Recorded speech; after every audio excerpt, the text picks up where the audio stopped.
Mill Serp Garage here with the Ruger Standard Mark III. Now, I don't think these things are called standards because they're a standard model or something like that. I think they're called standards because they set the standard. These things are so awesome. And it's not just, first of all, they're definitely the coolest 22 pistol made, period. There's no, come on, there's nothing that beats these things. But it's not so much, that's not so much the thing that makes them the coolest. It's just how well they shoot, how ergonomically designed they are. These things launched a whole company. There's a whole company stood on the back of this gun, and they today are the largest firearms, the American firearms company, the largest producer of American arms is Ruger, and it's funny because it's not just Ruger. It was two guys. It was this guy Al Sturm and Bill Ruger. So it's Sturm Ruger and Company is the name of the company, and everybody forgets about that other guy. This company was founded in 1949 in Southport, Connecticut, in a little rented machine shop. Now listen, the way this thing came about was interesting. These guys, they just had a machine shop there, and the guy, William Ruger, right? He was friends with some guy that came home from the war, from World War II, and he brought a take-home Nambu. He shoved one of those in his duffel bag or whatever and took it home. And Bill Ruger loved this thing, and he works in a machine shop, so he's like, you know what, I'm gonna make one of these things. He didn't make just one of them; he made a couple of them. Literally by just machining out the parts, taking it apart, looking to see what it was composed of, and making the parts. And his partner there, the guy that went into business with him, I only assume he worked at this shop also, or they owned a machine shop together, these two guys, maybe. I'm not 100% sure of those details, but he says, hey, that's really cool that you can do that. Can you make a gun that we could sell? Like, instead of just copying that, just make another one, So now to use as an example, see, a lot of people get this wrong because they say that these things are based on the Nambu pistol, but that's not true. Tell me what this thing, just by looking at it, it looks a lot like this, don't it? I mean, it's got that same wild grip angle, same kind of tapered looking barrel. Very similar, right? Well, that's exactly what it was. They used the P08 as a template to make the Ruger Standard. And the Mark I, the first one of these that came out in 1949, that's what launched the company, and here they are still today. So there was a Mark I and a Mark II.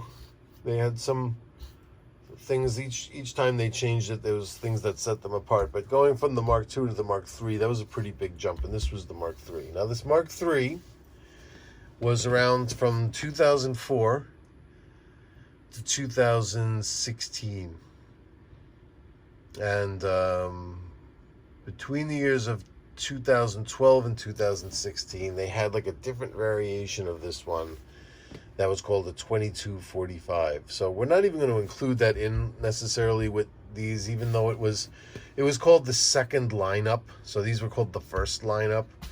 So if you hear of a Mark III and someone says second lineup, or 2245, if you hear them talking about those numbers, you know right away that's a completely different gun. As a matter of fact, all the grip angle might be shared here with the P08 for the Mark III, but that 2245 second lineup of the Mark III had a grip angle that was the same as the 1911. If you look them up, if you look up a 2245, you'll see just by looking at it, you're like, oh, that looks like they copied it sort of looks like the bottom half of a 1911 grafted to the top half of one of these with like a bull barrel. That's sort of what it looks like. So these is just a straight up a Mark III. And this was an early production Mark III. This is a 2005. This is when they first started with the Mark III. And in my opinion, these were the coolest ones. I like the Mark III. There's a Mark IV that's out now. All of them are discontinued, 1, 2, and 3. The 4 is the only one that's now still around. But it was this Mark III that I always liked. You know what I mean? When I was younger, I kind of dug these things. But when these things came out in 2004, like when this version was around, I was like, oh, now that's the pinnacle. Those things are freaking awesome. Because there's a lot of things about them that made them really cool. Like, it used to be like a weird kind of, base of the hand grip, like a release here, a heel release, but they made it a button. And not only is it a button, but it's like if it's cocked, it's like it's a drop, magazine drop, magazine release. So that's pretty cool. And it's smooth as silk. Like, if you put it in the right way, it's smooth as silk. The drop. Why now? Now it's gonna lie. It's gonna make a liar out of me. But trust me, when you're not on video and you're just at the range, it's hard. See, this angle is tough. I'm trying to show you is what it is. I'm really being honest. I'm trying to show you, but if it's just straight up and down, it's going to drop every time, but I'm not going to be able to show it to you on video like that, so. But, yeah, where is my other mag? Somewhere. Here we go. Now, another thing that shows the similarities here, if you're a P08 owner, you'll know that the magazines both have this button, spring-loaded thing here that you could thumb the follower down to load the magazine easier. So he even incorporated that into the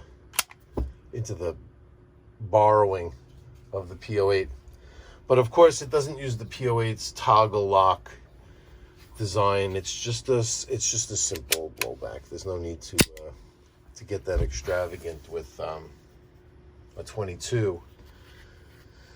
But these bolts, like, just charging it as smooth as silk. The slide release button isn't one of these ones, these ones where you're never really sure if it's going to work. You kind of got to put your thumb on it and your whole gun gets contorted by how hard you're trying to press it. Sometimes if you're at the range, you're worried that by pressing this, you have to kind of turn the gun to even get it to release, and you're worried that it's facing the guy next to you.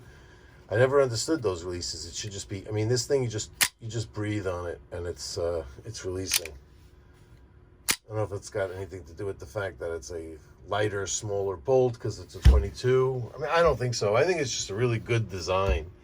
Just everything about it is designed so well. And man, this grip angle of the P08, nothing feels like that, When you hold the P08, there's just something about that grip angle is like, for instinct shooting, it's like you could almost hip fire this thing and score just as good as sighting down the sights, because it just seems to go right where you're pointing because of this. That's a radical grip angle. Doesn't even look like it's going to be comfortable.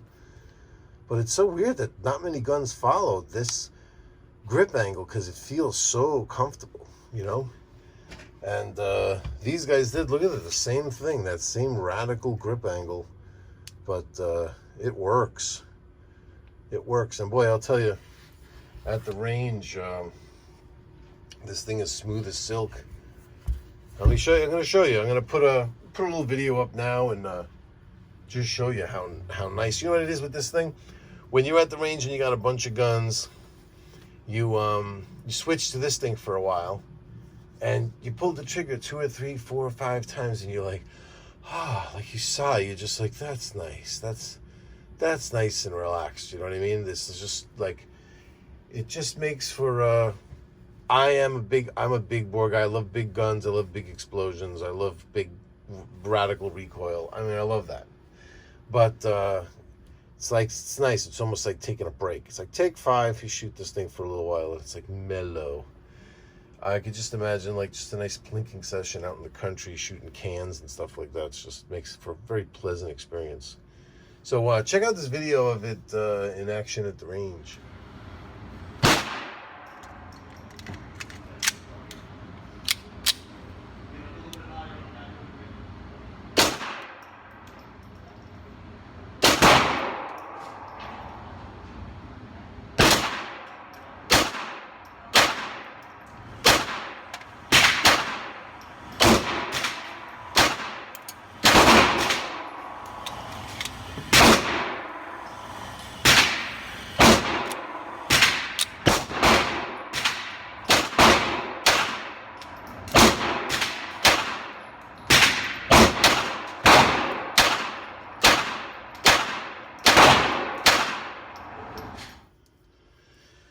Nice, right? You could almost feel how mellow that is. So, loading up some mags here with some snap caps. These are not my regular channel support snap caps from Realistic Snap Caps. These are some aluminum deals that I got because Realistic Snap Caps does not have 22 versions. But you can see these aluminum ones, they get chewed up really fast. This is my second set. These things came 12 in a set, and I had got 24 of them, and all those 22 videos and all that stuff with all that function testing and everything, those things got chewed up to the point where they weren't even cycling anymore. So I had to get some new ones. But it just goes to show the aluminum ones, I've been through them already. None of my Realistic Snap Caps have gotten even to the point anywhere near needing replacement. And you see on these, that's why it's tough. Even he likes to put, with the Realistic Snap Caps, he likes to put a silicone firing pin cushion. But with these, they hit on the rim. So with these types of snap caps, you can't really pull the trigger on them because you'll tear apart this aluminum on the side. That's not what messed up mine, just extractors and ejectors chewed mine apart on the rim here. But you can't really actually use these for that type of function testing or drilling where you're pulling the trigger. I haven't seen anybody come out with one yet that has some kind of cushioning on the rim. That'd be pretty tough to come up with because the rim needs to be, it needs to be metal. It needs to be strong to head space the cartridge correctly, and then it also needs to be able to get hit by a firing pin and rebound back. So it's kind of tough. It's kind of tough. You'd almost have to have throwaway ones, like, you know what I mean? Like just rimfire rounds that they dent, and when they get a few dents in them and they get messed up, you throw them away, made out of brass. Or that's why I just kind of deal with these aluminum ones for this situation, because those would be tough to come up with ones you could actually drop a firing pin on. But you get to see the limitations of the aluminum this way, is what I'm saying. So these things, check this out. These things are so smooth with loading and chambering. See, it doesn't even seem like it chambered around, you know what I mean? But it did. Breech checks are so nice and easy with pulling the slide back here. And look at how smooth.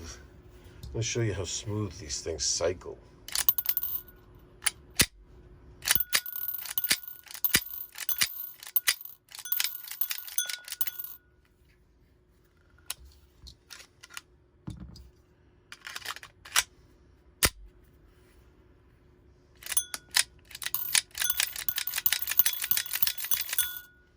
Right? Yeah, they really are. They're awesome. So let's see, what do we got here? Let's throw some info down on you. These were designed again by William B. Ruger. Okay.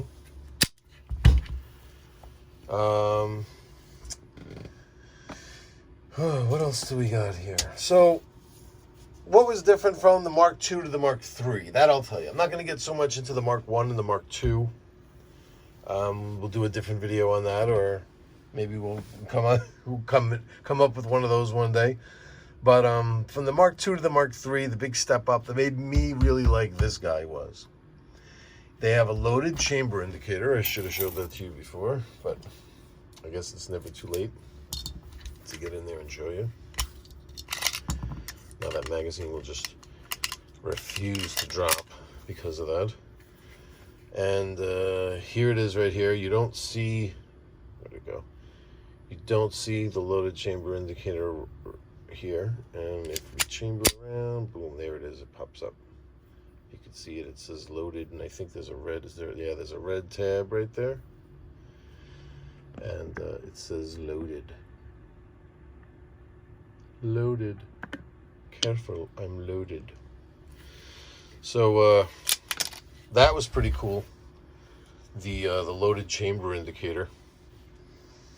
The again, the mag release was moved from the grip to you know, a typical spot for behind the trigger guard. The adjustable sights.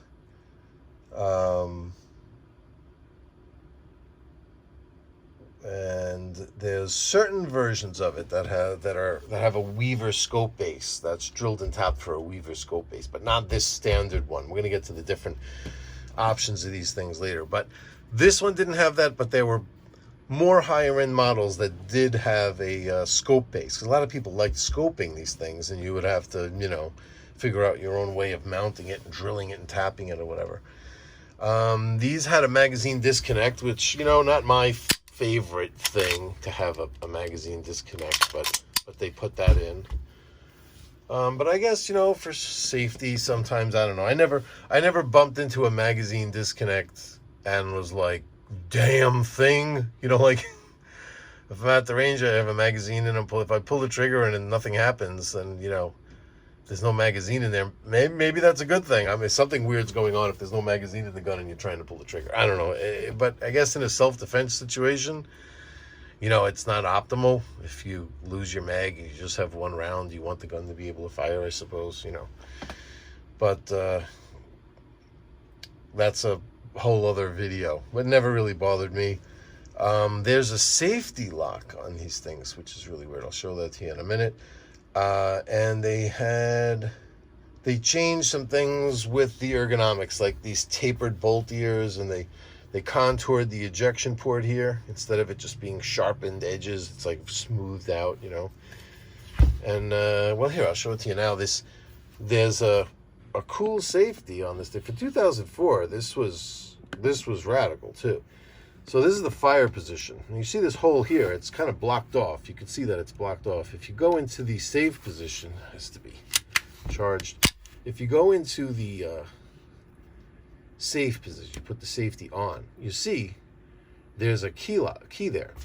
You could put a key in there and turn that. Let's see, do I have the key readily available? I do. It's on here. It's my Taurus key. This is it. So this is what it looks like. It's kind of like a hex key. And that goes in there. You turn it. And it locks the safety on. I think that's pretty cool. I mean, I don't know why people are so against these things that lock the gun like that or whatever. It's like anything else, man. You know, you can put your guns in a safe and the safe is locked up. So you're like, you know, you can't get to the safe if it's an emergency. I mean, you got to just coordinate your life. If you got to have a gun out there that's ready to go, then have a gun out there that's ready to go, you know. But it's cool to have the option where if it's got to be somewhere where I don't want anyone shooting it, that I have that option. I don't have to turn that key, you know, but it's nice to know that I could lock that and then now the gun can't fire. And it's nice when the safety's off, it closes that off, kind of. So they tried to make it where that's nothing there. You know, when the safety's off, they kind of just made it go like, what's that? Nothing? There's nothing there. Don't worry about it. But of course, there's going to be purists that hate it. But, you know, I think it's doesn't bother me any. So what are the different, what were the different versions? Okay, so the high-end model was called the Hunter. Okay, the Hunter was a stainless steel frame, and there were 3 barrel lengths: 4.5, 5.5, which was 5.5 was like some kind of special length. I'm not sure. It was like some really rare kind of thing, or 6.875 inch barrels. They were fluted barrels, fiber optic front sights, adjustable rear sights, Cocobolo wood grips. Okay. And then underneath that was the competition version. That's right, I said Cocobolo. That's right. The competition was stainless steel, 6.875 inch bull barrel, Cocobolo grips with a thumb rest wooden grips. Okay, that was the competition. The target was underneath that. So now you can get you can get stainless steel. I was reading my abbreviation. You could get stainless steel or blued. Okay, so now we moved into ones that were blued. The target could be stainless steel or blued. They had a 5.5 inch bull barrel. Plastic grips on the blued one, Cocobolo grips on stainless steel. So the target, you could kind of get like a tricked out one or not so tricked out one. You know what I mean? Then there was a bull barrel pistol. They were stainless steel or blued with a 5.5 inch bull barrel, obviously, and adjustable sights. Okay? And then there was the lowly standard with the tapered barrel, black plastic grips.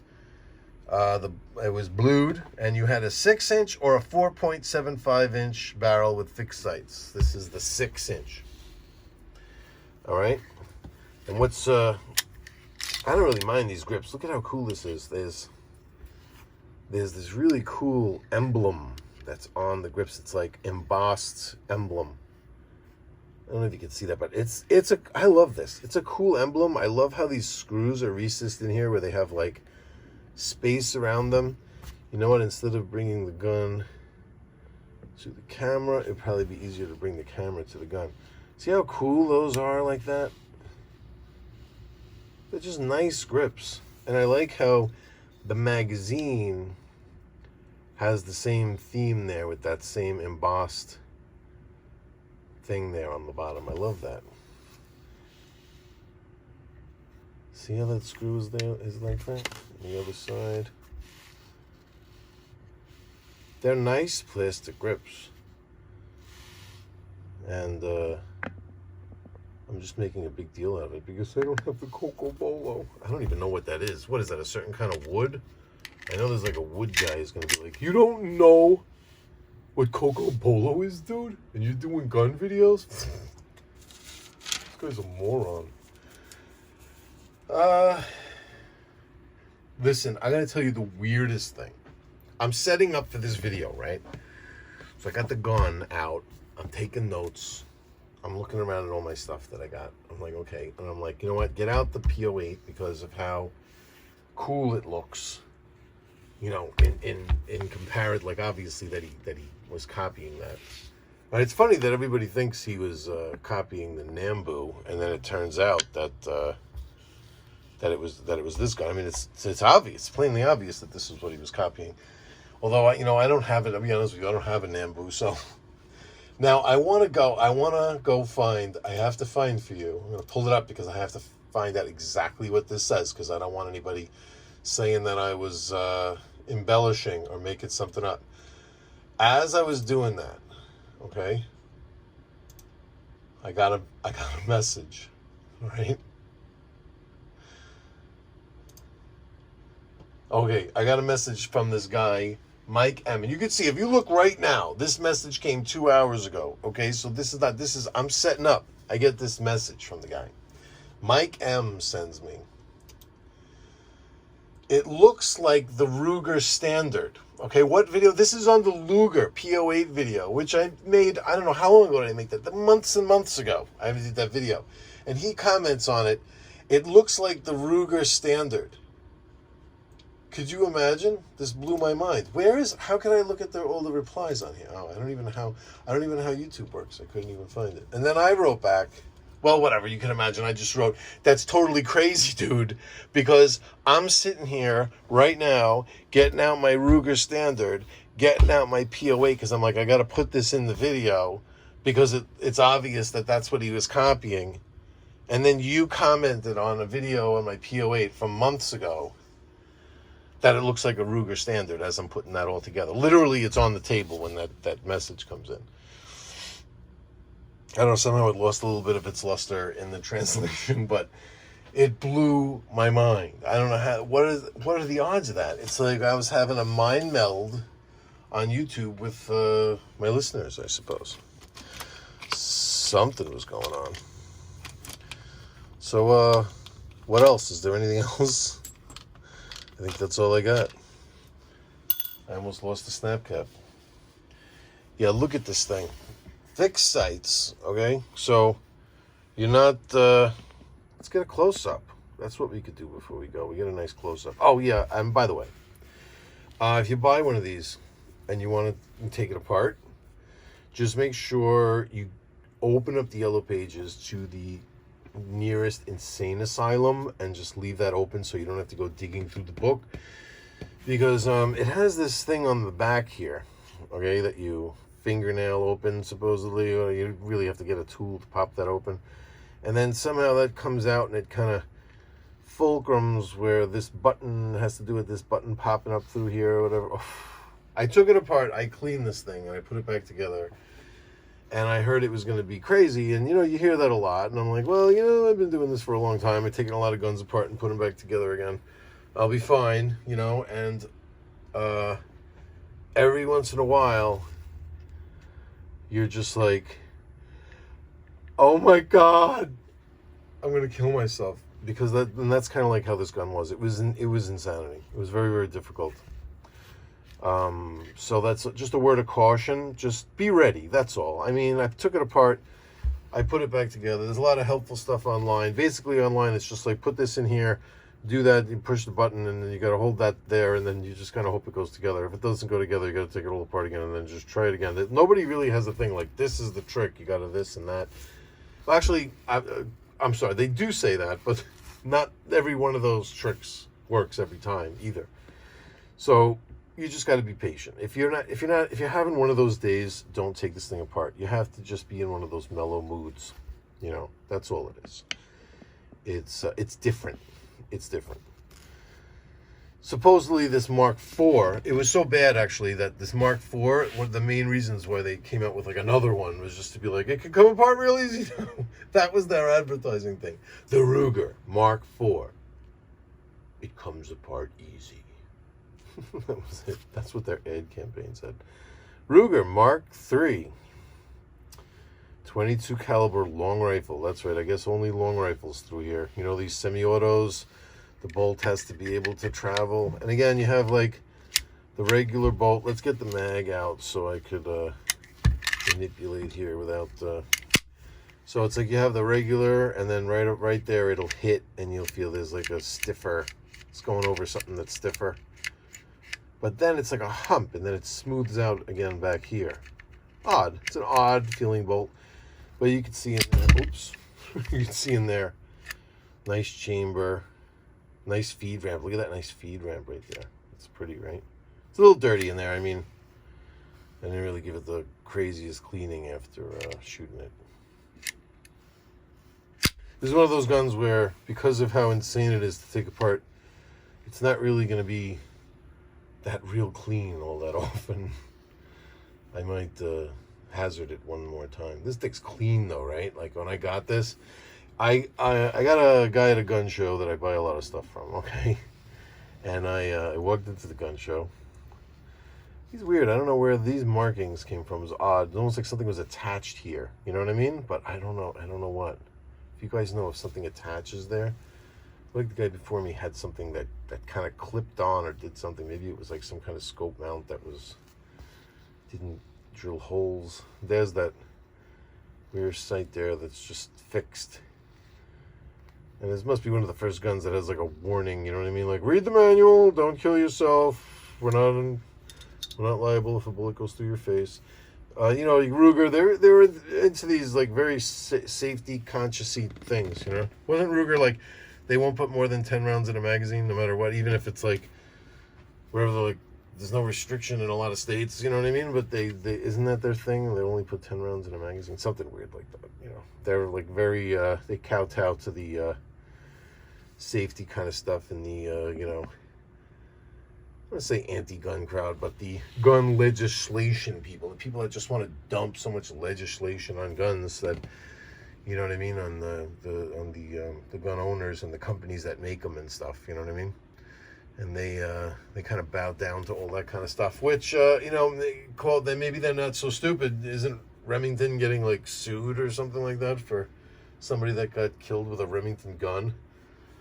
I mean, it's like, yeah, you know, that'd be like Ford getting sued because a drunk driver used their car to crash into somebody and they got hurt. You know what I mean? It's like they would sue Ford.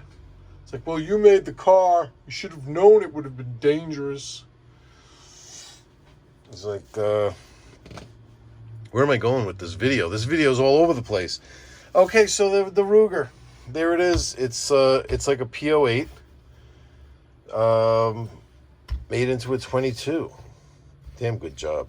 Well, it's just the shape, this angle. That's really what it is. It doesn't really, you know, this is all toggle lock here and everything, you know what I mean? So we're not, we're definitely not, we're not messing with any of that with the thing, but this type of magazine, the way it, probably the way it even picks up a round is probably similar.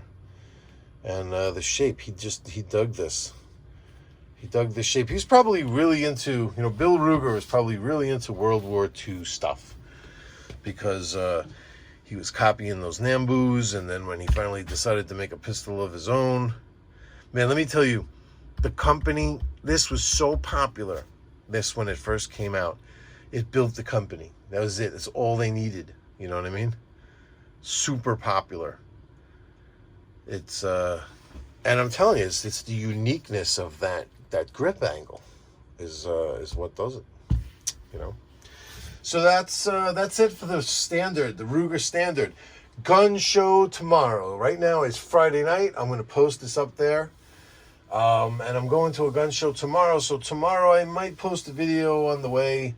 I'm supposed to be going with a buddy, so I didn't want to be all weird in my car. Like, I'm going to do a video on the way to the gun show. And he's going to be like, dude, I just want to eat an egg sandwich and hang out. Is that all right? So I don't want to be like annoying.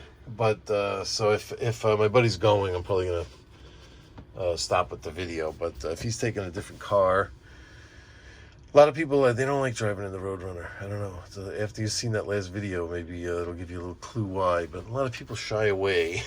But I'm going. I'm taking the Roadrunner. It's supposed to be cold but sunny. And I'm taking the Roadrunner and I'm going. And I'm going to have some money in my pocket. And I'm serious about buying. This is good. This spring, you know what I mean? I really want to have a lot of new stuff to take to the range and play around with. I mean, I'm interested in having some new stuff.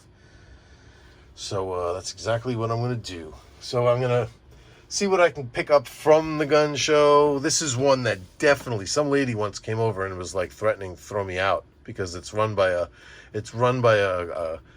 classic, an antique historical arms society gig. You know, it's run by like something like that.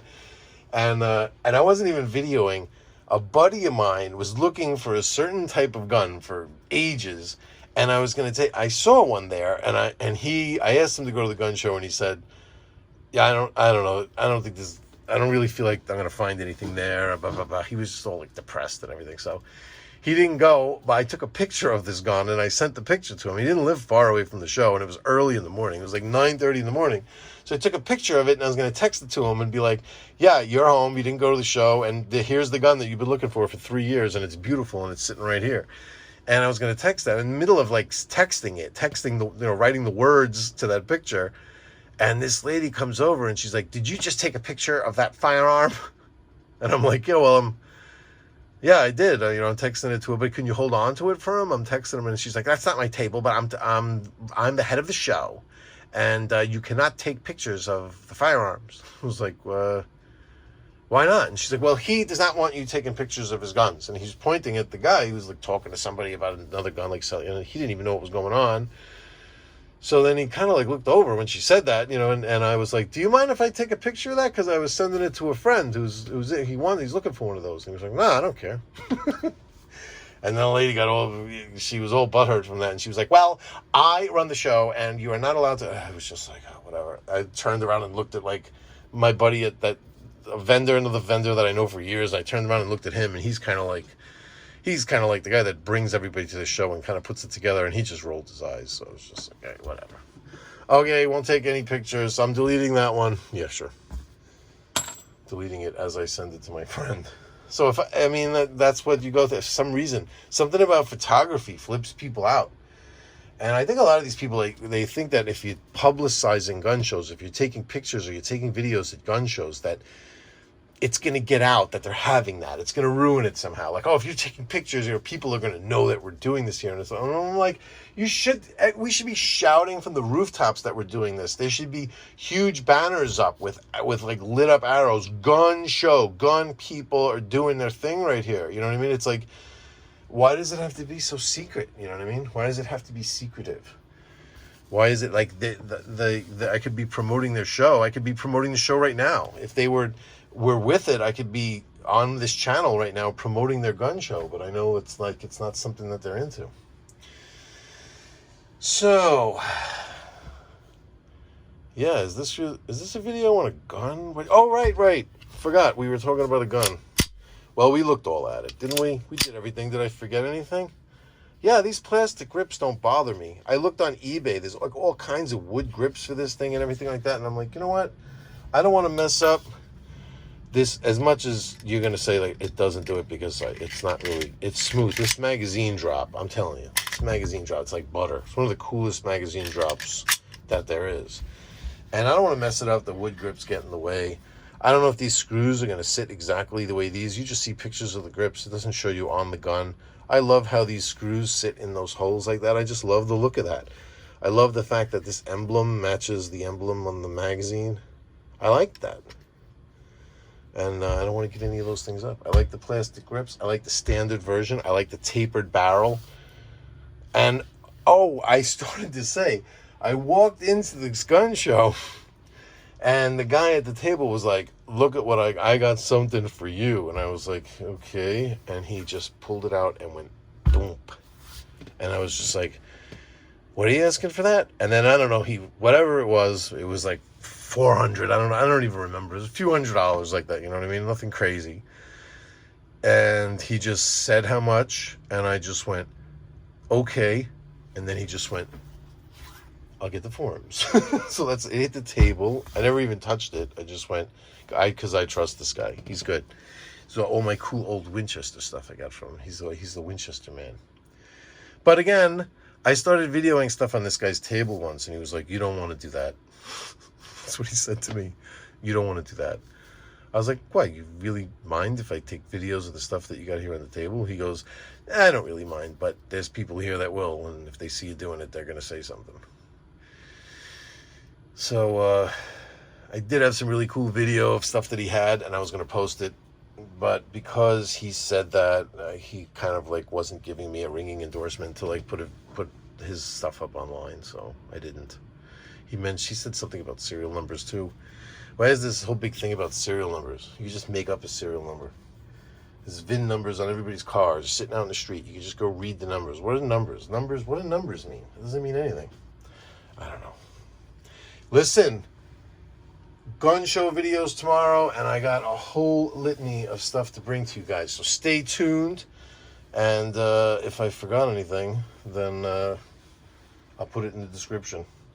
And take a look in the description for realistic snap caps, even though I didn't use them here in this video. They're in all my videos. They're a huge supporter of this channel, and they pay me nothing. I just support them because it's an American company that produces a superior product that I love to use. That I love to use, and I have this venue right here to be able to, at least say that to a few hundred people in every video. And stay tuned, and I'll talk to you all soon. Thanks for your patronage. Goodbye.